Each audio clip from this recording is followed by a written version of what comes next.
Семейге келдім, колодка чиқыла қалды. Мынандай колодка алдым.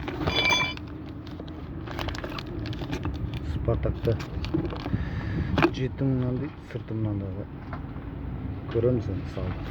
Өзіміз салып көреміз. В общем, бірінші рет колодка ауыстырайын деп тұрмын, ютубтан көріп алғам ғой. Қазір көреміз. Мынаны босату керек. Мынаны босату керек дейді. Өскеменге барғанда трасса салып отқанда үстіне жүрген быт-шыт болып кетті мынаның бәрі. Болдық. Ар жағын істеп болдық, енді екіншісі қалды. Еще поворотник жан кеткен ғой мынаны.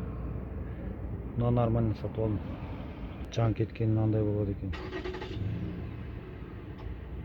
Пружинасын алғыр-жұлғыр шығып кеткен ғой.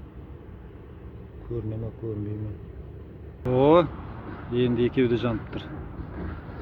Нормально, осымен колодка, светті ауыстырдым. Болды ғой.